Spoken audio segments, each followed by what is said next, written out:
In TV land in the 1970s and 80s, some shows would show a preview of the episode in the first couple of minutes.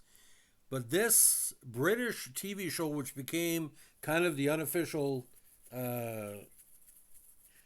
two heads to the Star Trek universe, the whole episode was given away in kind of a preview, what do you call, 1 minute that with jaunty music and like really fast. You have to see to believe it. Space 1999. Now, for the five people out there who don't know what Space 1999 is, this was a very important uh, high end television program from the UK that was put in syndication for quite some time. Now, the British Sci-Fi TV program ran from two series from 75 to 77. Now, in the opening episode, set in the year 1999, nuclear waste stored on the moon's far side explodes, knocking the moon out of orbit and sending it, as well as 311 inhabitants of Moonbase Alpha, hurtling uncontrollably into space. Now, this was the last production by the partnership of the husband and wife duo of Jerry and Sylvia Anderson, and was the most expensive series produced for British television up to that time. The first series was co-produced by ITC Entertainment and Italian broadcaster Rai, while the second series was produced solely by ITC.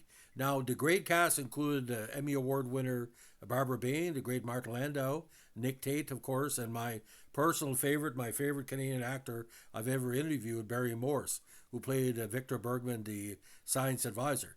He was only in Series 1 for 24 episodes. Now, the series took a number of years to put together. Now, the pilot episode, of course, Breakaway, which was supposed to take 10 days to film, talking about how the moon escaped the Earth's orbit, overran by more than 2 weeks. Now, Lee Katzin, awful involved in production, he was a perfectionist and demanded take after take of scenes, even coverage of reaction shots of the background extras required running a whole scene from beginning to end. Now, the it was scheduled for a 12-month shoot, but the 24 episodes took 15 months to complete, with the production experiencing a number of difficulties. Now, Britain's mandatory 3-day work week in the early months of 74 and the unplugging of the national grid during coal shortages due to the industrial unrest of the early 70s did not delay filming for Pinewood, where it was produced, had its own generators.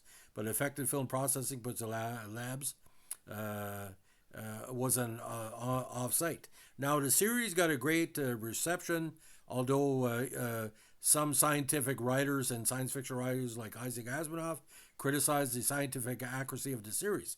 Now, what it really worked out in Canada, it was being shown on Saturday afternoons before hockey night in Canada.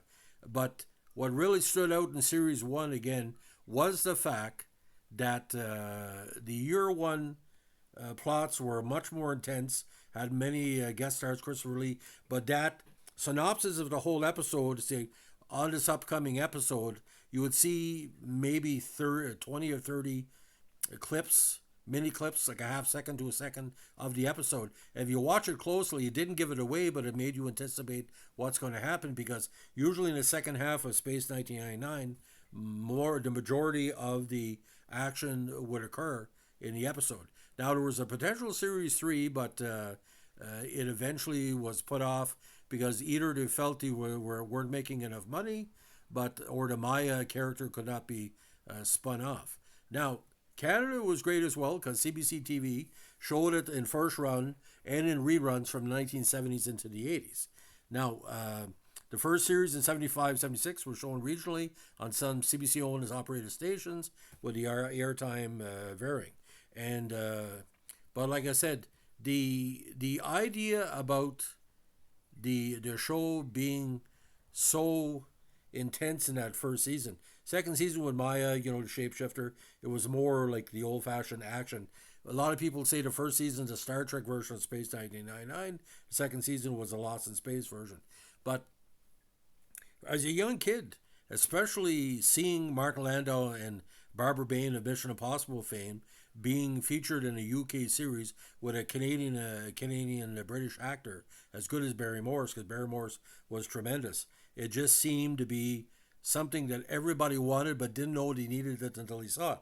But like I said, if you go on YouTube, we're taking off Tubi for free, but if you go on YouTube, the 48 episodes are there for free, as well as what you call fan, not say fan fiction, you can't call it, but a fan video homage to the breakaway episode. They're kind of their own version. It's quite interesting.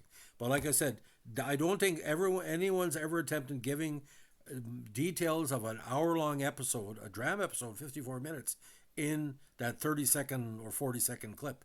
And with that jaunty music, I can't really do it for you, but if you're American that's never seen Space 1999, you got to watch it, man. In Canada, it's probably the second most popular British series ever, besides The Prisoner. And, it's just tremendous. Every time I see Space 1999, I think of those heady summers in the mid-70s where there was no internet, there was no DVDs. I mean, it was word of mouth. And we just went around to Ford Philco or the Color TV, whoever it was, and just watching it together. It was a shared experience. People in my age group over the age of 50 to 65, were the generation of the Playboy magazine and, certain snack brands and going to the drive-in and watching Space 1999. I kid you not, ladies and gentlemen. People would tell their kids, if you be good, we'll let you watch Space 1999 and Hockey Night in Canada. Because the only way you can punish kids back then is not allowing to watch sports. There was no Toronto Blue Jays until 1977. So if you're good, okay, you could watch, and sometimes it would be World of War, those episodes on CTV, the syndicated war program. So World of War would be on CTV. Then you'd be going into cartoons, maybe Sports Weekend, Space 1999, and then the 7 o'clock news or 7:30, wherever it was, then Hockey Night in Canada. So if you're good on the weekend, you could watch those shows. And boys, we benefited from that. I would figure Space 1999 still remains one of the most underrated TV shows of all time. I'll tell you why. If Space 1999 would come out in 2024 with the amount of production and scripts and tightness of the show, their heads would explode. Everything that we learned from Space 1999, and we spoiled ourselves, ladies and gentlemen.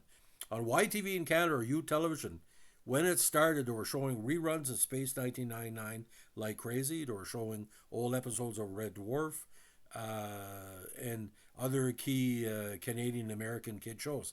But YTV, when it started, one of the first plugs was for Space 1999. That's how important it is. But I like Season 1 better than Season 2. Season 2 has its good points. It has the two-parter with Stuart Damon from General Hospital where, the big aliens were pretending they were humans. But like I said, when it got rolling, the Christopher Lee episode, which I did a podcast on, where there were a bunch of hippie aliens going back to Earth, and they accidentally killed one of their members, and they gave him eggs as a peace thing, and the commissioner was trying to, stow away on their ship to get home. It's a pretty freaky episode. The last 3 minutes of that episode are as scary of any Hammer movie you'll ever see. When an evil person is caught in a glass cage, boys, it stands out. So again, first season of Space 1999, it's an A. Second season's B plus. But what makes it again is that jaunty, this upcoming or on this episode, just tremendous. So ladies and gentlemen, if you like what we're doing here, we're a Space 1999 podcast. Let us know with a like, comment, subscribe, or share.